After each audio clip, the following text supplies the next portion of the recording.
Hello दोस्तों, पिछली class में हम लोग ने भारत छोड़ो आंदोलन के बारे में काफी कुछ जाना। तो चलिए आज उसी सीरीज को आगे बढ़ाते हैं। 14 जुलाई 1942 इस तारीख में कांग्रेस की समिति की बैठक में मौलाना अबुल कलाम आजाद, सरोजनी नायडू, जवाहरलाल नेहरू, वल्लभ भाई पटेल, डॉक्टर राजेंद्र प्रसाद, सीतारमैया, जीवी पंत, प्रफुल्ल चंद्र घोष, सैयद महमूद अशरफ अली, जेबी कृपलानी, महात्मा गांधी इत्यादि ने भाग लिया तथा भारत छोड़ो नामक प्रस्ताव पास किया। इसकी अध्यक्षता कांग्रेस अध्यक्ष अबुल कलाम आजाद ने ही की थी। तो ये कांग्रेस की समिति बैठक स्थापित हुई थी जिसके अध्यक्ष थे मौलाना अबुल कलाम आजाद। और ये समिति बैठक कब हुई थी? 14 जुलाई 1942 को। आगे बढ़ते हैं।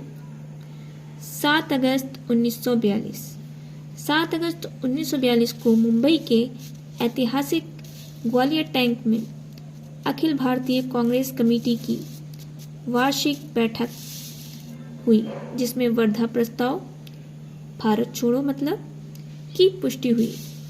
थोड़े बहुत संशोधन के बाद 8 अगस्त 1942 को प्रस्ताव स्वीकार कर लिया गया और भारत के स्वतंत्रता संघर्ष के तहत अंग्रेजों के विरुद्ध भारत छोड़ो आंदोलन प्रारंभ करने की घोषणा की गई।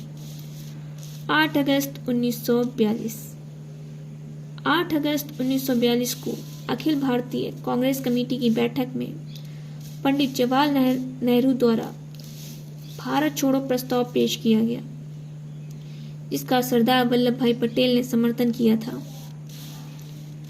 भारत छोड़ो आंदोलन का समर्थन न करने वाले जो दल थे वो थे Hindu Mahasabha, communist party of India, unionist party of Punjab एवं मुस्लिम लीग। इन दलों ने भारत छोड़ो आंदोलन का समर्थन नहीं किया था। ऑपरेशन जीरो आवर क्या है? भारत छोड़ो आंदोलन आरंभ होते ही ऑपरेशन जीरो आवर के तहत महात्मा गांधी जी तथा अन्य चोटी के कांग्रेस नेताओं को गिरफ्तार कर लिया गया। गांधी जी की गिरफ्तारी कर सरोजनी नायडू सहित पूना के आगा खां पैलेस में रखा गया।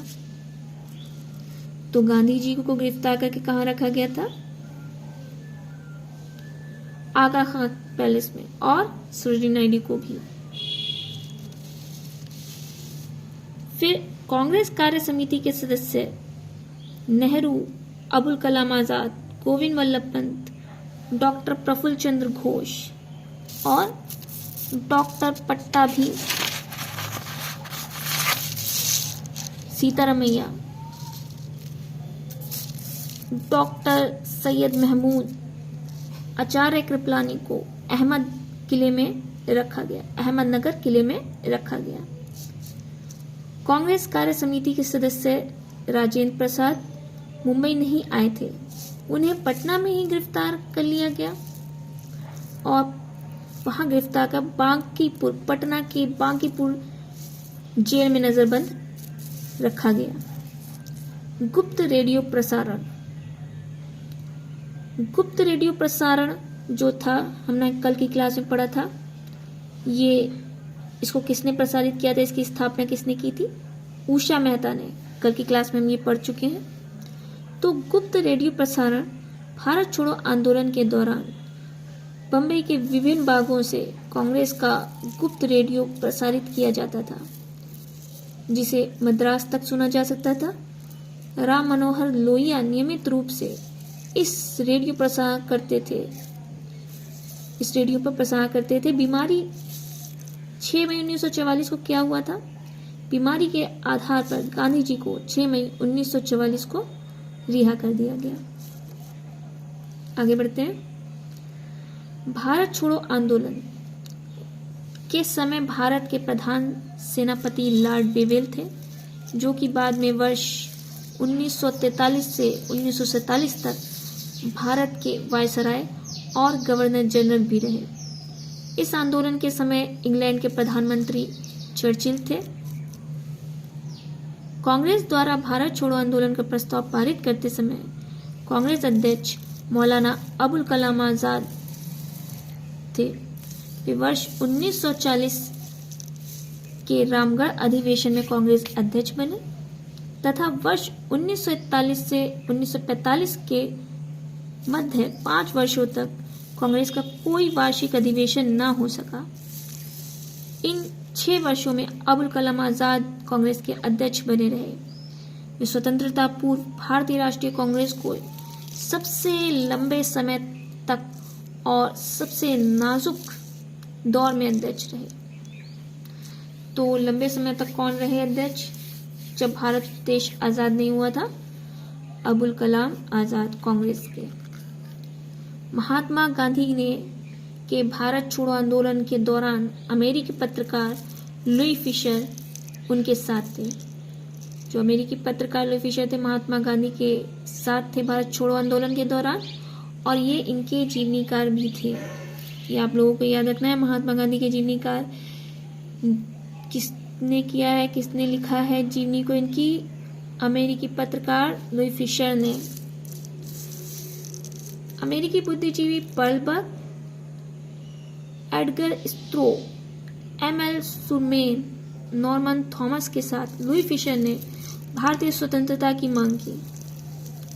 भारत छोड़ो आंदोलन से उत्पन्न दंगे बिहार और उत्तर प्रदेश में सबसे अधिक व्यापक रहे। उस समय उत्तर प्रदेश एक संयुक्त प्रांत था, जैसा कि ब्रैकेट में लिखा है यहाँ पे।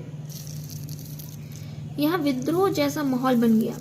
पूर्वी यूपी में आजमगढ़, बलिया और गोरखपुर तथा बिहार में गया, भागलपुर, सारण, पूर्णिया, शाहाबाद, मुजफ्फरपुर और चंपारण स्वतः स्फूर्ति जन विद्रोह के मुख्य केंद्र रहे। 1942 का अगस्त आंदोलन किसानों के बीच काफी व्यापक हो गया। किसानों के अंशकालीन जत्थे दिन में खेती करते थे और रात को तोड़ फोड़ की कार्रवाई में भाग लेते थे। उनकी उग्रता की प्रबलता इस कदर थी कि कई अर्थों में 1857 का स्मरण कराती थी। इसीलिए तत्कालीन ब्रिटिश प्रधानमंत्री चर्चिल को भेजे गए एक तार में तत्कालीन वायसराय लिथिगो ने द्वारा इस आंदोलन को 1857 के बाद का सबसे गंभीर विद्रोह कहना पड़ा।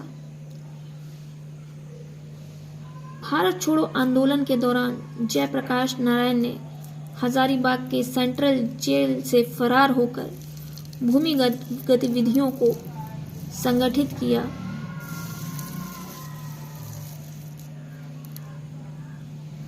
योगेंद्र शुक्ल जयप्रकाश नारायण के साथ ही 9 नवंबर 1942 को, जिस दिन दिवाली का दिन था, को हजारीबाग जेल से भागे, किंतु मुजफ्फरपुर में गिरफ्तार कर लिए गए तथा पटना लाए गए। भारत छोड़ो आंदोलन के दौरान मुंबई के कांग्रेस सम्मेलन को संबोधित करते हुए गांधी जी ने जो भाषण दिया था उसके बारे में पट्टाभी सीतारामैया ने लिखा है कि वास्तव में गांधी जी उस दिन अवतार एवं पैगंबर की प्रेरक शक्ति से प्रेरित होकर भाषण दे रहे थे। आप लोगों को ये पॉइंट अच्छे से याद रखना है। राष्ट्रीय स्वयंसेवक संघ 1942 के भारत छोड़ो आंदोलन से पृथक रहा। वर्ष 1940 से लेकर विदेशी सत्ता के 1947 में समाप्त होने तक किसी भी राष्ट्रीय आंदोलन में संघ की कोई भूमिका नहीं थी। अरुणा आसिफ अली प्रसिद्ध भारतीय स्वतंत्रता सेनानी थी। उन्हें वर्ष 1942 में भारत छोड़ो आंदोलन के दौरान मुंबई के क्वालिया टैंक मैदान में कांग्रेस का झंडा फहराने के लिए हमेशा याद किया जाता है। अरुणा आसिफ अली, उषा मेहता, जयप्रकाश नारायण, जिन्हें लोकनायक के नाम से भी जाना जाता है, राम मनोहर लोहिया आदि ने कांग्रेस के सभी बड़े नेताओं की गिरफ्तारी के बाद भूमिगत रहकर 1942 के भारत छोड़ो आंदोलन का नेतृत्व किया था। भारत छोड़ो आंदोलन की एक महत्वपूर्ण विशेषता थी देश के कई स्थानों पर समानांतर सरकार की स्थापना। 1944 में भारत छोड़ो आंदोलन को कुचल दिया गया और अंग्रेजों ने यह कहते हुए तत्काल स्वतंत्रता देने से इनकार कर दिया कि स्वतंत्रता युद्ध समाप्ति के बाद ही दी जाएगी, किंतु इस आंदोलन और द्वितीय विश्व युद्ध के बोझ के कारण ब्रिटिश प्रशासन को यह एहसास हो गया कि भारत को लंबे समय तक नियंत्रित करना संभव नहीं था। गंगाराम तथा खीनदेव नामक दो भाई भारत छोड़ो आंदोलन के दौरान शहीद हो गए थे। तो दोस्तों, ये जो भारत छोड़ो आंदोलन का टॉपिक है आज यहीं समाप्त होता है। अगर कुछ पॉइंट रह गए होंगे मैं आपको और जो क्लासेस आएंगी आने वाली उसमें करवा दूंगी। तो चलिए आज अपनी क्लास को यहीं तक रखते हैं, एक नए टॉपिक के साथ फिर मिलेंगे। आप मेरे चैनल को सब्सक्राइब करिए, लाइक करिए, शेयर करिए और कमेंट करके ज़रूर बताइए कि आपको मेरी क्लासेस कैसी लग रही हैं और आज की क्लास कैसी लगी। ये सभी क्लासेस आपके हर कॉम्पिटिटिव एग्ज़ाम में हेल्प करेगी, जिनमें जीएस आती है, हिस्ट्री आती है।